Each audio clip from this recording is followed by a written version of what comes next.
नमस्कार, प्रखर राजपूत को देख रहे हैं आप और आज तारीख है 3 मार्च साल 2026 और इजराइल, फिलिस्तीन, लेबनान, पाकिस्तान, लेबनान समेत पूरी दुनिया की खबरों के साथ एक बार फिर से आपके सामने हाजिर हुआ हूं। दोस्तों, इस वीडियो में आपको बताएंगे कि अमेरिका के डिफेंस सिस्टम की मिसाइलें खत्म हो गई हैं और अमेरिका अब सर पे हाथ रख के रो रहा है। और यह खबर मैं कोई भौकाल बनाने के लिए नहीं बता रहा हूं, यह खबर सच में पेंटागन से निकल के सामने आई है, जिसके बारे में अभी मैं आपको डिटेल बताऊंगा। और साथ ही चाइना अपनी असली औकात पे दोस्तों फिर से उतर गया।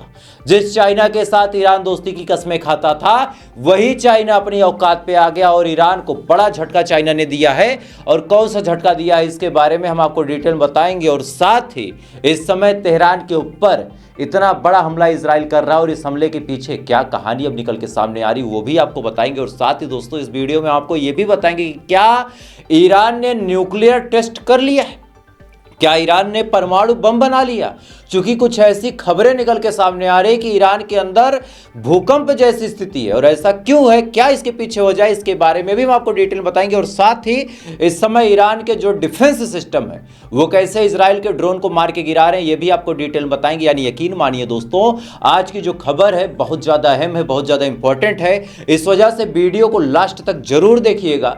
चैनल पर नए हैं तो वीडियो को लाइक करके, चैनल को सब्सक्राइब करके अपना प्यार जरूर दीजिएगा। और साथ ही ईरान और इजराइल की इस जंग में आप किसके हक में खड़े हैं कमेंट करके बताइएगा। तब तक एक एक करके मैं आपको खबरें बताता हूं। और सबसे पहली खबर दोस्तों आपको मैं लेबनान की ही बताऊंगा। दरअसल लेबनान में जब से हिजबुल्लाह ने हमला किया इजराइल के ऊपर, तब से इजराइल अब लेबनान के पीछे हाथ पैर धो के पड़ गया है। सबसे पहले बेरूत पे बड़ा हमला आज इजराइल ने किया और उसका खौफनाक मंजर अपनी स्क्रीन पे देखें आप।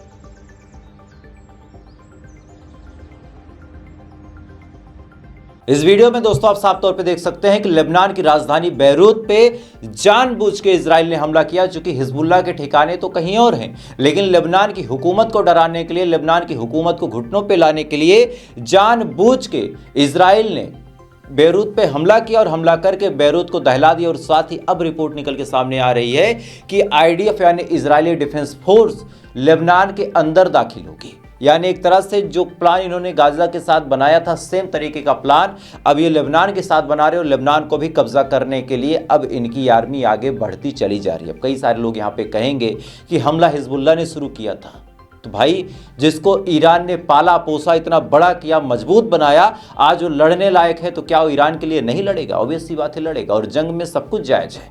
खैर, इधर ये तमाम चीज़ दोस्तों चल रही है। इधर बड़ी अपडेट ये आई है कि तेहरान के ऊपर भी आज इजराइल ने बड़ा हमला किया और ये हमला इतना भयानक था कि तेहरान अंदर से हिल चुका है।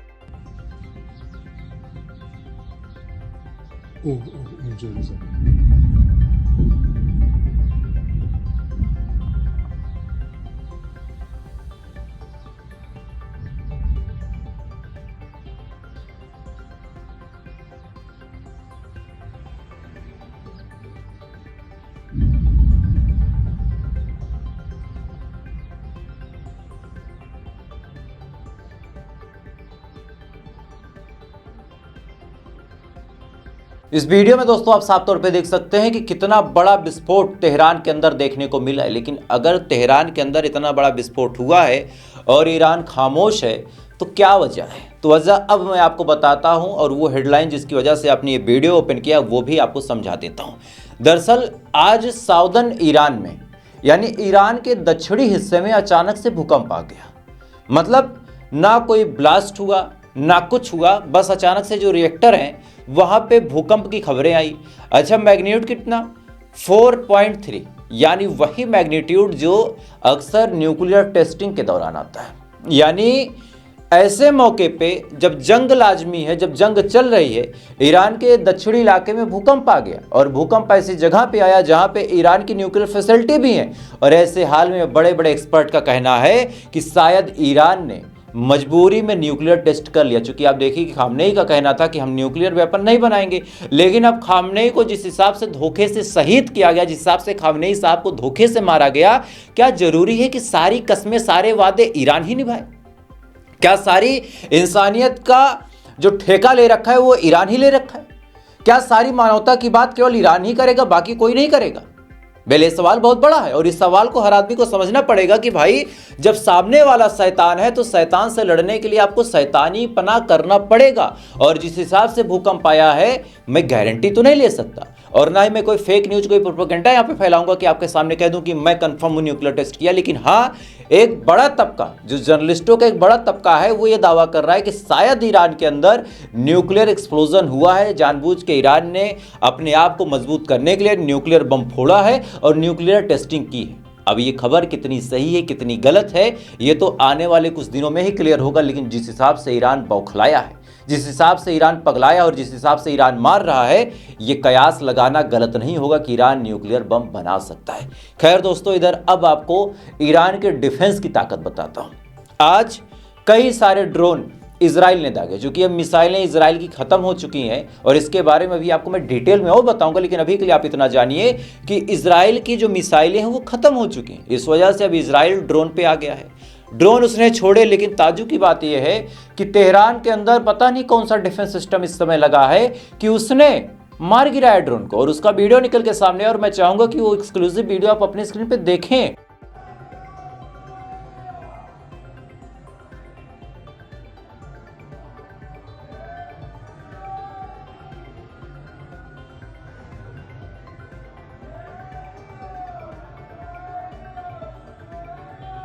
इस वीडियो में दोस्तों आप साफ तौर पे देख सकते हैं कि किस हिसाब से अचानक से एक ड्रोन आता और आने के बाद किस हिसाब से उसको मार के गिराया गया और जलते हुए ड्रोन की तस्वीरें आप देख सकते हैं। आसपास लोग मौजूद हैं, किस हिसाब से वहां पे काम हो रहा है, क्या कुछ अपडेट है, इस डिफेंस सिस्टम की कितनी मजबूती है। जब इजराइल का ड्रोन गिर गया तो इससे ये बात समझ सकते हैं। लेकिन अब जो मेन बात है वो आपको बताता हूँ।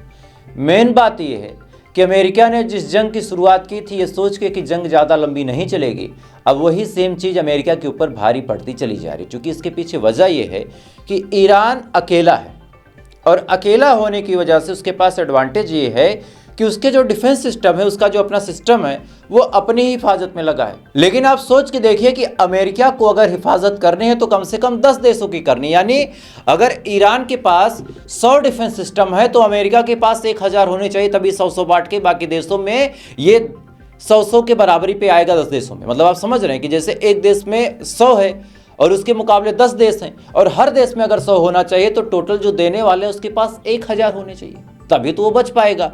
तो कहानी ये है कि इजराइल की हिफाजत के लिए 3rd डिफेंस सिस्टम, इधर कुवैत के लिए भी, इधर कतर के लिए भी, इधर जॉर्डन के लिए, फिर साइप्रस के लिए, फिर अलग अलग जो और देश हैं उनके लिए भी। तो गोलमोल कहानी ये है कि आज फंस चुका है अमेरिका ईरान के साथ इस जंग में। और कहानी ये निकल के सामने आ रही है कि जो 3rd डिफेंस सिस्टम है वो ख़त्म हो चुका है, जो AIM 104 डिफेंस सिस्टम है वो ख़त्म हो चुका है, जो पेट्रियट मिसाइल है वो ख़त्म हो चुका है। और मजबूरी में आनन फानन में साउथ कोरिया से, यानी जो दक्षिण कोरिया में अमेरिका ने अपने हथियारों को रखा था, आनन फानन में उन हथियारों को ला के अब मिडिल ईस्ट में डिप्लॉय करना पड़ेगा। यानी ये बात कंफर्म हो गई कि ईरान ने इतना मारा इनको कि सारे डिफेंस सिस्टम खत्म हो गए, सारी डिफेंस की इंटरसेप्टर मिसाइलें खत्म हो गई और अभी तक ईरान में कोई बड़ा इंपैक्ट नहीं हुआ। एक बड़ा झटका जो लगा कि खामनेई साहब की मौत हो गई, उनकी शहादत हो गई, साथ ही और 2, 4, 6, 10 लोग मारे गए, वो ठीक है। लेकिन ऐसा कोई झटका अभी तक आपने नहीं सुना होगा कि यार ईरान की मिसाइलें खत्म हो रही। ईरान तो कह रहा है कि यार अभी तो हम पुराना स्टॉक मार रहे हैं। जैसे दीपावली आपके यहाँ आती है तो क्या आपने देखा कि पिछले साल के भी पटाखे हम जला रहे हैं, इस साल के पटाखे तो भी रखे हैं। ईरान का कहना है कि यार अभी तो हम नॉर्मल मिसाइलें मार रहे हैं। ईरान ने बड़ी धमकी दी है कि बाबू अब वक्त आ रहा है कि हम अपने खुर्रम शहर को निकालें। और खुर्रम शहर अगर 4 निकल गई या फिर 3 निकल गई, 2 निकल गई, तो ये जो इनका डिफेंस सिस्टम है, डिफेंस सिस्टम को भी डिफेंस सिस्टम लगाना पड़ जाएगा, क्योंकि बचने की कोई चांसेस नहीं। और मारक क्षमता इतनी है, 8 मैक की स्पीड है। मैं आपको ऑलरेडी बता चुका हूं पहले जब उसने टेस्टिंग की थी ईरान ने, लेकिन फिर बता रहा हूं 8 मैक की स्पीड है। 8 मैक का मतलब जिनको नहीं पता उनके सुलभ संज्ञान के लिए बता दूं कि आवाज की रफ्तार से 8 गुना ज्यादा तेज, और कहीं स्पेस से मारा गया तो 16 गुना ज्यादा तेज। यानी जब तक आवाज आएगी उससे 16 गुना पहले ही वो मिसाइल आके गिर जाएगी। और सुनिए, ईरान से इजराइल केवल 12 मिनट, मतलब जब तक डिफेंस सिस्टम एक्टिव होंगे, डायरेक्शन चेक करेंगे, तब तक ये ठोक ठाक के खत्म कर देगा। और अब ईरान ने कहा कि अब इसको हम निकालें और देखते हैं कि तुम्हारा कौन सा डिफेंस सिस्टम एक्टिव होकर इसको तोड़ पाता है। यानी ईरान अब वो मील का पत्थर साबित हो रहा है और ईरान के लिए तो बस एक ही लाइन बनती है कि हमें हर दौर की गर्दिशों ने सलामी दी है, हम वो पत्थर थे जो हर दौर में भारी निकले। तो यही हाल इस समय ईरान का। ईरान इस हिसाब से इनको मार रहा है कि इनके डिफेंस सिस्टम खत्म हो गए। इस समय तेल अवीव बुरी तरीके से दहल रहा है और मैं चाहूंगा कि 2-4 मिनट तक आप तेल अवीव में जो मौत का आलम, मौत का नंगा नाच ईरान ने किया उसको देखें आप।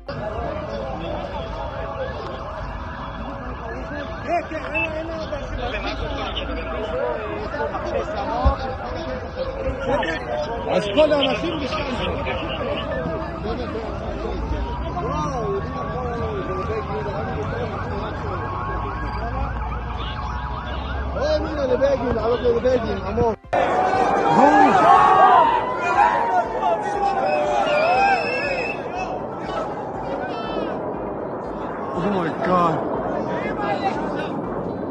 Whoa! Holy shit! Oh my God! Yo! No way! No way! No way! Oh my God! Oh my God! Oh, holy fuck! Oh my God! Oh my God! Oh my God! Oh my God! Yo! Oh! Oh my God! Oh my God! That's retarded! It actually hit right here! Oh my God! That actually...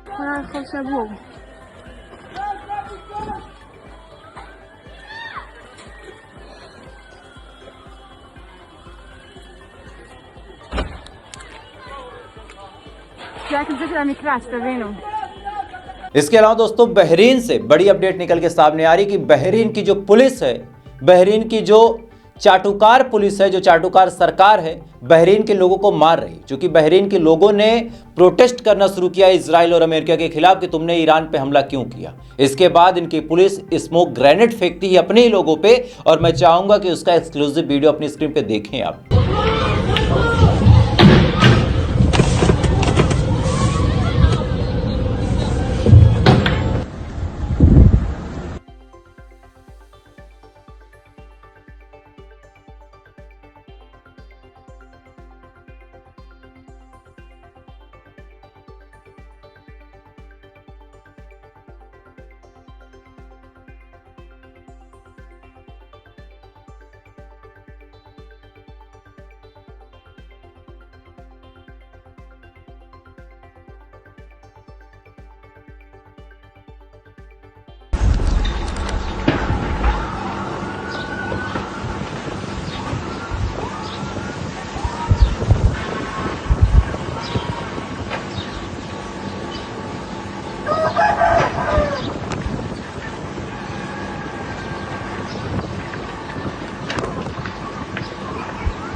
इस video में दोस्तों आप साफ तौर पे देख सकते हैं कि किस हिसाब से बहरीन की पुलिस अपने ही लोगों को नुकसान पहुंचा रही है, अपने ही लोगों को मार रही है। और इसी बीच अब बड़ी अपडेट आई है मार्को रूबियो के हवाले से। दरअसल मार्को रूबियो ने बड़ा बयान देते हुए कहा कि पूरे मिडिल ईस्ट में अमेरिका के जितने लोग हैं वो उस मिडिल ईस्ट को छोड़ के भाग जाएं, चाहे जैसे भाग जाएं, चाहे जो करना पड़े। जुगाड़ बने तो पानी में उतर जाओ, जुगाड़ बने हवाई जहाज में बैठ जाओ, जमीन के अंदर सुरंग खोद के घुस जाओ, लेकिन पूरा मिडिल ईस्ट। पहले क्या वार्निंग थी कि ईरान खाली कर दो। जब इन्हें लगा था कि अब हम बहुत भारी तरीके से मारने वाले हैं, तब इन्होंने क्या कहा कि ईरान खाली कर दो, हम हमला करेंगे। लेकिन अब वही अमेरिका हाथ पांव जोड़ के लोगों से रिक्वेस्ट कर रहा है, अपने लोगों से, कि भैया पूरा मिडिल ईस्ट यानी चाहे सऊदी, कतर, जॉर्डन, तुर्की, इजराइल, ईरान, जहां भी आप मौजूद है भाग जाएं, क्योंकि ईरान को रोकना हमारे बस का नहीं। और क्या कुछ मार्को रूबियो ने कहा, थोड़ा सा सुने आप। At the Department of State, our #1 priority is the safety and the security of American citizens everywhere in the world. Now, with what's going on in the Middle East with Operation Epic Fury and the cowardly attacks that we're seeing from Iran against Gulf countries, I wanted to take this chance to speak directly to Americans who are in the Middle East about the work we are doing to try to keep you safe. So immediately following the beginning of this operation, at my direction, the State Department activated a 24/7 task force, surging personnel and resources necessary to help provide American citizens with up-to-the-minute safety and security. इस video में आप साफ तौर पे सुन सकते हैं कि Marco Rubio ने बता दिया कि जंग अब हमारे रोकने से रुक नहीं रही, जंग बहुत लंबी चलेगी और ऐसे हाल में अपने लोगों की हिफाजत हम नहीं कर सकते। जो भी भाग सकता हो मिडिल ईस्ट से भाग जाए, क्योंकि जिंदगी और मौत के बीच केवल एक मिसाइल का फासला है। और इसी बीच अब पेंटागन की रिपोर्ट भी निकल के सामने आ गई है। रिपोर्ट आपकी स्क्रीन पे आप देख सकते हैं कि पेंटागन की सीक्रेट मीटिंग में दावा किया गया कि डोनाल्ड ट्रंप ने अमेरिका को जंग के मैदान में उतार के बहुत बड़ी गलती की। जो उम्मीद थी डोनाल्ड ट्रंप को कि यह जंग 1-2 दिन में खत्म हो जाएगी, और जो उम्मीद थी कि कितनी मिसाइलें मारेंगे, एक घमंड था कि कितनी मिसाइलें मारेंगे, आज वो सारा घमंड घूम के पिछवाड़े में घुस गया। और पेंटागन की सीक्रेट मीटिंग में यह बात बोली गई यार कि जंग के मैदान में ट्रंप तुमने खुदा के बहुत गलती कर दी और अब हम निपट नहीं पा रहे। और इसी बीच अब जो मैंने शुरू में कहा था कि एक गद्दार हमेशा से ही गद्दार होता है। चाइना ने एक ऐसी चीज का डिमांड किया, या फिर साफ तौर पे कहा जाए कि चाइना ने एक ऐसी बात बोली कि सुनेंगे तो आपका खून खौल जाएगा। कहते हैं कि चाइना ईरान का बड़ा अच्छा दोस्त है, चाइना ये दे देगा, चाइना वो दे देगा। अजी घंटा, ये केवल व्यापारी हैं। ये जो सुपर पावर बने घूमते हैं ये सब व्यापारी हैं, पक्का व्यापारी हैं, कोई किसी का सगा नहीं होता, इस बात को जानिए। दरअसल ईरान ने स्ट्रेट ऑफ हार्मोज को बंद कर दिया, क्योंकि ईरान का कहना था कि हमारा नुकसान तो अब सबका नुकसान, लेकिन पूरी दुनिया में किसी ने उफ तक नहीं की। सबने समझा, सबने कहा कि भाई सिंपल सी बात है, ईरान दुखी है, ईरान के सुप्रीम लीडर को मारा गया है तो वो नुकसान पहुंचाएगा सबको।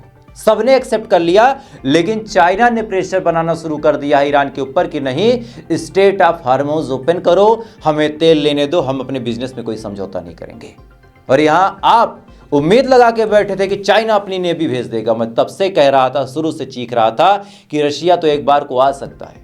चाइना शुरू का गद्दार था, गद्दार है, गद्दार रहेगा। ऑपरेशन सिंदूर के दौरान इसने पाकिस्तान को खूब चढ़ाया कि बाबू जाओ मारो, हम तुम्हारे साथ हैं। जब भारत ने घुस के ठोका तो फिर चाइना नहीं आया, चाइना नहीं आया। कारगिल में भी चढ़ाया था पाकिस्तान को। पाकिस्तान आज तक चाइना के उस चढ़ावे का नतीजा भुगत रहा है।